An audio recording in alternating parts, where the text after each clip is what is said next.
সুপ্রিয় দর্শক, আসসালামু আলাইকুম। সবাইকে স্বাগত জানাচ্ছি আজকের গুরুত্বপূর্ণ সংবাদে। প্রথমেই জানিয়ে দিচ্ছি সংবাদ শিরোনাম, পরে বিস্তারিত। গ্লোবাল সমুদ্র ফ্লোটিলার ৩৯টি নৌযান আটক দিয়েছে ইসরায়েল। এদিকে ফ্লোটিলা কর্মীদের মুক্তি না দিলে ট্রাম্পের সফর বাতিলের দাবি। আরও থাকছে, সমুদ্র ফ্লোটিলার সমালোচনা করলেন ইতালির প্রধানমন্ত্রী মেলোনি। এদিকে গাজায় পৌঁছানোর আগেই ফ্লোটিলার যাত্রা শেষ। সর্বশেষ থাকছে, সমুদ্র ফ্লোটিলায় আটক অ্যাক্টিভিস্টদের নেওয়া হচ্ছে ইসরায়েলে। শুনছিলেন সংবাদ শিরোনাম। এখন বিস্তারিত। তার আগে আমাদের চ্যানেলটি সাবস্ক্রাইব করে রাখুন, যাতে সবার আগে আপডেট খবর আপনার কাছে পৌঁছে যায়। চলুন কথা না বাড়িয়ে বিস্তারিত জেনে নিই। গ্লোবাল সমুদ্র ফ্লোটিলার ৩৯টি নৌযান আটক দিয়েছে ইসরায়েল। গাজাগামী ত্রাণবাহী গ্লোবাল সমুদ্র ফ্লোটিলার অন্তত ৩৯টি নৌযান আটক দিয়েছে ইসরায়েল। এসব নৌযানে বিদেশি কর্মীদের সঙ্গে ছিলেন সুইডিশ জলবায়ু কর্মী গ্রেটা থুনবার্গ। ফ্লোটিলা সংগঠকদের দাবি, বৃহস্পতিবার পর্যন্ত কেবল একটি নৌযান এখনও গাজার পথে রয়েছে। রয়টার্সের যাচাইকৃত সরাসরি সম্প্রচারিত ভিডিওতে দেখা যায়, রাতের আঁধারে হেলমেট ও নাইট ভিশন গগলস পরিহিত ইসরায়েলি সেনারা নৌযানগুলোতে প্রবেশ করছে। এই সময় যাত্রীরা লাইফ ভেস্ট পরে হাত উঁচু করে একত্রে বসেছিলেন। ইসরায়েলি পররাষ্ট্র মন্ত্রণালয়ের প্রকাশিত একটি ভিডিওতে দেখা যায়, থুনবার্গকে ঘিরে রেখেছে সেনারা। ইসরায়েলি কর্তৃপক্ষ জানিয়েছে, আটক যাত্রীদের নিরাপদে একটি ইসরায়েলি বন্দরে নিয়ে যাওয়া হচ্ছে। তারা বলেছে, গ্রেটা ও তার সহযাত্রীরা নিরাপদ ও সুস্থ আছেন। ফ্লোটিলা সংগঠন গ্লোবাল সমুদ্র ফ্লোটিলার তথ্যমতে আগস্টের শেষ দিকে যাত্রা শুরু করা এই বহরে ছিল ৪০টিরও বেশি বেসামরিক নৌযান। এগুলোতে প্রায় ৫০০ স্বেচ্ছাসেবক ছিলেন। নৌযানগুলোতে ওষুধ ও খাদ্য বহন করা হচ্ছিল। গাজার ওপর ইসরায়েলের অবরোধের এটি এখন পর্যন্ত সবচেয়ে আলোচিত প্রতীকী পদক্ষেপ হিসেবে বিবেচিত হচ্ছে। ভূমধ্যসাগর পাড়ি দেওয়া এই ফ্লোটিলার কার্যক্রম আন্তর্জাতিক মনোযোগ আকর্ষণ করেছে। তুরস্ক, স্পেন ও ইতালি সহ কয়েকটি দেশ নিজেদের নাগরিকদের সাহায্য করার জন্য নৌযান ও ড্রোন পাঠায়। তবে ইসরায়েল বারবার সতর্ক করেছিল নৌযানগুলোকে ফিরে যেতে। তুরস্কের পররাষ্ট্র মন্ত্রণালয় ফ্লোটিলাগুলোতে ইসরায়েলি অভিযানের নিন্দা জানিয়েছে এবং একে সন্ত্রাসবাদী কার্যকলাপ হিসেবে অভিহিত করেছে। ইস্তানবুলের প্রধান প্রসিকিউটরের দপ্তর জানিয়েছে, আটক ২৪ তুর্কি নাগরিকের ঘটনায় তারা তদন্ত শুরু করেছে। এদিকে কলম্বিয়ার প্রেসিডেন্ট গুস্তাভো পেত্রো ফ্লোটিলায় ২ কলম্বিয়ান নাগরিক আটক হওয়ার পর ইসরায়েলের পুরো দূতাবাসকে বহিষ্কার করেছেন এবং ইসরায়েলের সঙ্গে মুক্ত বাণিজ্য চুক্তি বাতিল করেছেন। মালয়েশিয়ার প্রধানমন্ত্রী আনোয়ার ইব্রাহিমও ইসরায়েলের কর্মকাণ্ডের তীব্র নিন্দা জানিয়েছেন। তিনি বলেন, ইসরায়েলি বাহিনী ২৩ জন মালয়েশিয়ানকে আটক করেছে। এদিকে ফ্লোটিলা কর্মীদের মুক্তি না দিলে ট্রাম্পের সফর বাতিলের দাবি। গ্লোবাল সমুদ্র ফ্লোটিলা জিএসএফ অভিযানে আটক মালয়েশিয়ান ভলেন্টিয়ারদের মুক্তি না দিলে মালয়েশিয়ায় প্রেসিডেন্ট ডোনাল্ড ট্রাম্পের সফর বাতিলের দাবি জানিয়েছে আমনো ইউথ। সংগঠনের প্রধান ডক্টর আকমাল সালে হুঁশিয়ারি দিয়ে বলেছেন, সরকার যদি কার্যকর পদক্ষেপ না নেয় তাহলে ট্রাম্পের কুয়ালালামপুর সফরের সময় দেশব্যাপী বিক্ষোভ সমাবেশ অনুষ্ঠিত হবে।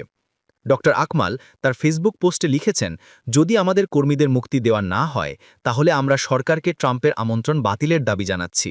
অন্যথায় মালয়েশিয়ায় তার সফরের প্রতি পদক্ষেপ আমনো ইউথের মুখোমুখি হবে। মালয়েশিয়ানদের ওপর হামলা মানে গোটা জাতিকে আঘাত করা।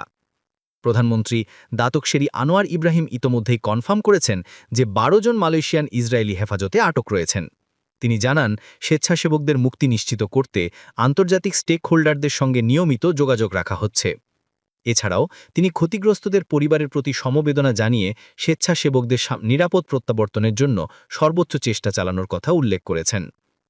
গ্লোবাল সমুদ্র ফ্লোটিলা একটি আন্তর্জাতিক মানবিক মিশন, যা গাজায় খাদ্য, ওষুধ ও অন্যান্য প্রয়োজনীয় জিনিস পৌঁছে দেবার উদ্দেশ্যে পরিচালিত হয়। বিশ্বের বিভিন্ন দেশ থেকে স্বেচ্ছাসেবকরা এই অভিযানে অংশ নেন। তবে আগেরবারের মতো এবারও ফ্লোটিলা ইসরায়েলি বাহিনীর বাধার মুখে পড়েছে। ২০১০ সালে মাভি মারমারা নামের ফ্লোটিলা অভিযানে ইসরায়েলি নৌবাহিনীর হামলায় ৯ জন কর্মী নিহত হন, যা আন্তর্জাতিকভাবে তীব্র প্রতিক্রিয়া সৃষ্টি করেছিল। এবারের ঘটনা নিয়ে ওয়েস্টার্ন শক্তিগুলোর সরাসরি অবস্থান স্পষ্ট নয়।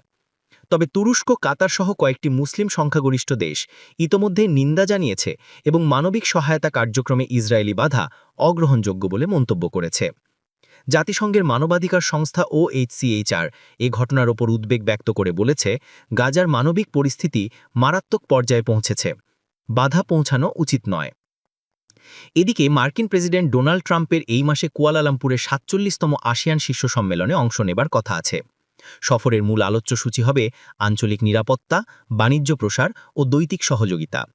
তবে ফ্লোটিলা ইস্যুতে দেশের অভ্যন্তরে যে রাজনৈতিক চাপ তৈরি হয়েছে তা ট্রাম্পের সফরের দ্বৈতিক পরিবেশকে জটিল করে তুলতে পারে। রাজনৈতিক বিশ্লেষকরা মনে করছেন, আমনো ইউথের আন্দোলনের হুমকি ও সরকারের দ্বৈতিক কৌশলের মধ্যে ভারসাম্য রক্ষা করা মালয়েশিয়ার বৈদেশিক নীতির জন্য বড় চ্যালেঞ্জ। ফ্লোটিলা ইস্যু কেবল মানবিক সংকট নয়, এটি আন্তর্জাতিক ডিপ্লোম্যাসির জটিলতাকেও সামনে এনেছে।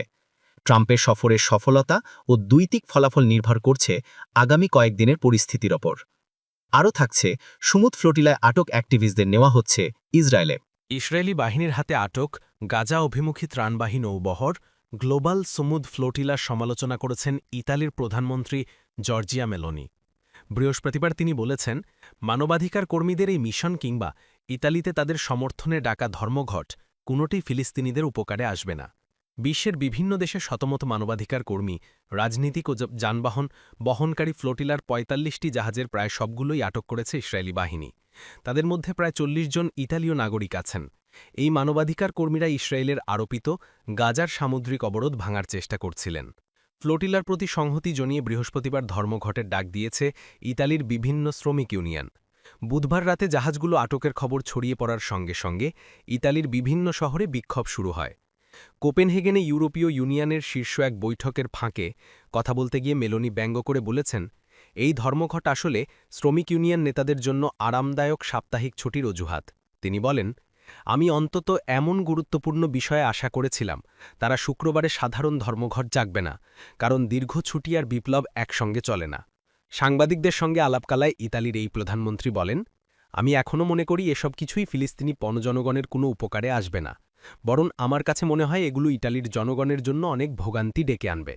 শুক্রবারের ধর্মঘট ও শনিবারের ফিলিস্তিনপন্থী বিক্ষোভের বিষয়েও কথা বলেছেন মেলোনি। ইটালির বিভিন্ন শ্রমিক ইউনিয়ন দেশটির সরকারের বিরুদ্ধে অভিযোগ করে বলেছে, সরকার যুদ্ধ থামাতে এবং গাজায় অবাধ ত্রাণ প্রবেশের অনুমতির জন্য ইসরায়েলের ওপর চাপ সৃষ্টি করছে না।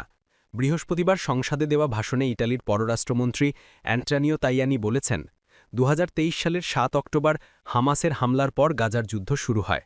সেই প্রেক্ষাপটে ইসরায়েলের আত্মরক্ষার অধিকারের প্রতি সমর্থন জানিয়েছিল রোম। কিন্তু বর্তমানে ইসরায়েলের গাজায় অভিযান আত্মরক্ষার সীমা ছাড়িয়ে গেছে এবং মানবাধিকার আইন লঙ্ঘন করেছে। তিনি বলেন, গাজা মানে হামাস নয়, ফিলিস্তিনিরা মানেই হামাস নয়। এদিকে গাজায় পৌঁছানোর আগেই ফ্লোটিলার যাত্রা শেষ। ফিলিস্তিনের অবরুদ্ধ গাজা উপত্যকায় দখলদার ইসরায়েলের নৌ অবরোধ ভাঙা এবং গাজার ক্ষুধার্ত মানুষের কাছে ত্রাণ পৌঁছে দিতে প্রায় ৪৫টি জাহাজ করে গাজার দিকে রওনা দিয়েছিলেন ৫০০ অধিকার কর্মী। তবে তাদের গাজায় যেতে দেয়নি ইসরায়েল। গতকাল রাতে দখলদারদের নৌ কমান্ডোরা এসব জাহাজ আটক করা শুরু করে। আজ বৃহস্পতিবার ২ অক্টোবর ইসরায়েলের পররাষ্ট্র মন্ত্রক জানিয়েছে, গাজা অভিমুখী গ্লোবাল সমুদ ফ্লোটিলার এই যাত্রা গাজায় পৌঁছানোর আগেই শেষ হয়ে গেছে। এসব জাহাজ আটকাতে গিয়ে কোনো বড় ঘটনাও ঘটেনি বলে তারা জানিয়েছে। বিবৃতিতে ইসরায়েলি মন্ত্রক এই ফ্লোটিলাকে হামাস ফ্লোটিলা হিসেবে অভিহিত করে বলেছে, হামাস ফ্লোটিলার উস্কানিমূলক জাহাজ সক্রিয় যুদ্ধক্ষেত্রে প্রবেশ বা নৌ অবরোধ ভাঙতে পারেনি। জাহাজের সব যাত্রী সুরক্ষিত এবং সুস্থ আছেন, তারা সুরক্ষিত ইসরায়েলে আসছে, সেখান থেকে তাদের ইউরোপে পাঠানো হবে। একটি জাহাজ এখনও সমুদ্রে অবস্থান করছে বলে জানিয়েছে ইসরায়েলি পররাষ্ট্র মন্ত্রণালয়। তারা বলেছে, কারিগরি ত্রুটির কারণে এটি সমুদ্রে আছে, কিন্তু জাহাজটি গাজার কাছে পৌঁছতে পারেনি। এই জাহাজটিও যদি গাজার দিকে যাওয়ার চেষ্টা করে তাহলে এটিকে আটকানো হবে। এদিকে ফ্লোটিলার আয়োজকরা বলেছিলেন একটি জাহাজ গাজার জলসীমায় প্রবেশ করেছে, তবে দখলদার ইসরায়েল দাবি করেছে লাইভ ট্র্যাকারের ত্রুটির কারণে জাহাজটিকে গাজার জলসীমায় দেখানো হয়েছিল, বাস্তবে জাহাজটি গাজার কাছে যায়নি। তবে ইসরায়েলের পররাষ্ট্র মন্ত্রকের এই বক্তব্যের সত্যতা নিশ্চিত করা যায়নি। বার্তা সংস্থা রয়টার্স আয়োজকদের বরাতে জানিয়েছে, ইসরায়েলি নৌকমান্ডোরা এখনও পর্যন্ত ৩৯টি জাহাজ আটক করেছে, কিন্তু একটি জাহাজ এখনও গাজার দিকে যাচ্ছে। প্রায় ৪৫টি জাহাজ নিয়ে গঠিত গ্লোবাল সমুদ ফ্লোটিলা নৌবহর গত মাসে স্পেন থেকে গাজার উদ্দেশ্যে যাত্রা শুরু করেছিল। এতে বিভিন্ন দেশের পণজনগণের রাজনৈতিক ও অধিকার কর্মীরা রয়েছেন। তাদের মধ্যে সুইডিশ জলবায়ু কর্মী গ্রেটা থুনবার্গও আছেন। ফিলিস্তিনের ভূখণ্ডের উপর ইসরায়েলের আরোপিত অবরোধ ভাঙাই ছিল এই নৌবহরের অন্যতম প্রধান লক্ষ্য। গাজা উপত্যকায় ইসরায়েলি যুদ্ধে ইতিমধ্যে দুর্ভিক্ষ শুরু হয়েছে বলে জানিয়েছে জাতিসংঘ। সর্বশেষ থাকছে, সুমুদ ফ্লোটিলায় আটক অ্যাক্টিভিস্টদের নেওয়া হচ্ছে ইসরায়েলে। গাজাগামী ত্রাণবাহী নৌবহর গ্লোবাল সুমুদ ফ্লোটিলা আটকে দিয়েছে ইসরায়েলি বাহিনী। এ সময় নৌযানগুলোতে থাকা সুইডিশ জলবায়ু কর্মী গ্রেটা থুনবার্গ সহ অন্যান্য অ্যাক্টিভিস্টদের আটক করা হয়। তাদের ইসরায়েলের একটি বন্দরে নিয়ে যাচ্ছে দখলদার বাহিনী। এক প্রতিবেদনে কাতার ভিত্তিক সংবাদ মাধ্যম আল জাজিরা বলছে, ইসরায়েলি পররাষ্ট্র মন্ত্রক গাজাগামী সুমুদ ফ্লোটিলা থেকে আটক অধিকার কর্মীদের ছবি প্রকাশ করেছে। তাদেরকে ইসরায়েলের আশদোদ বন্দরে নেওয়া হচ্ছে। ধারণা করা হচ্ছে তারা আরও প্রায় 2 ঘণ্টার মধ্যে পৌঁছবে, অর্থাৎ ইসরায়েলের স্থানীয় সময় দুপুর 12টার দিকে। ইসরায়েলের পক্ষ থেকে আরও জানানো হয়েছে, আটক ব্যক্তিদের ইউরোপে পাঠাতে ডিপোর্টেশন প্রক্রিয়া শুরু করা হবে। তবে এই প্রক্রিয়াতে অনেক সময় লাগবে, সম্ভবত পুরো দিনই লেগে যেতে পারে। তবে প্রথম দফার কর্মীরা পৌঁছানো শুরু করলেও ইসরায়েলি নৌবাহিনী এখনও ফ্লোটিলার বাকি নৌযানগুলো আটক করার চেষ্টা চালিয়ে যাচ্ছে। বর্তমানে এসব নৌযানের সঙ্গে কোনো সংযোগ নেই, কারণ তারা যতই ইসরায়েলি জাহাজের কাছাকাছি যাচ্ছে যোগাযোগ বিচ্ছিন্ন হওয়ার আশঙ্কা ততই বাড়ছে। কখনো কখনো যোগাযোগ ব্যবস্থা বিঘ্নিত হয়ে যায়, আবার কখনো কখনো কর্মীরা নিজেরাই মোবাইল ফোন ফেলে দেন যাতে আটক বা হয়রানি এড়ানো যায়। এরই মধ্যে ফিলিস্তিনের গাজার জলসীমায় গ্লোবাল সুমুদ ফ্লোটিলার একটি জাহাজ প্রবেশ করেছে। এছাড়া অন্তত 23টি ত্রাণবাহী নৌযান গাজার উপকূলের দিকে অগ্রসর হচ্ছে। গ্লোবাল সুমুদ ফ্লোটিলার লাইভ ট্র্যাকার অনুযায়ী মিকেনো নামে একটি জাহাজ ইতিমধ্যেই গাজার আঞ্চলিক জলসীমায় প্রবেশ করেছে, তবে সেটি ইসরায়েলি বাহিনী আটক করেছে কিনা তা এখনও স্পষ্ট নয়। গ্লোবাল সুমুদ ফ্লোটিলা সমুদ্রপথে গাজায় ত্রাণ নিয়ে যাওয়ার একটি বৈশ্বিক প্রচেষ্টা। এই নৌবহরে রয়েছে 40টিরও বেশি বেসামরিক নৌযান। এই বহরে প্রায় 44টি দেশের 500 মানুষের মধ্যে রয়েছেন যুক্তরাষ্ট্র, স্পেন, আয়ারল্যান্ড, ফ্রান্স, বেলজিয়াম সহ ইউরোপীয় পার্লামেন্টের নির্বাচিত প্রতিনিধি, আইনজীবী, অধিকারকর্মী, চিকিৎসক ও সাংবাদিক। গ্লোবাল সুমুদ ফ্লোটিলার প্রথম বহর গত 31 আগস্ট স্পেনের বার্সেলোনা থেকে যাত্রা শুরু করে। এরপর 13 থেকে 15 সেপ্টেম্বর তিউনিশিয়া এবং ইতালির সিসিলি দ্বীপ থেকে আরও নৌযান এই বহরে যুক্ত হয়। এছাড়া গ্রিসে সাইরাস দ্বীপ থেকে পরবর্তী সময়ে আরও কিছু নৌযান ত্রাণ নিয়ে বহরে যুক্ত হয়। বর্তমানে বহরটিতে 40টিরও বেশি নৌযান রয়েছে।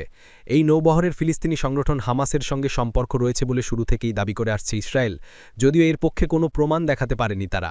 যাত্রাপথে কোনো বাধা না পেলে নৌবহরটির স্থানীয় সময় আজ সকালেই গাজায় পৌঁছানোর কথা ছিল। এতক্ষণ সাথে থাকার জন্য ধন্যবাদ।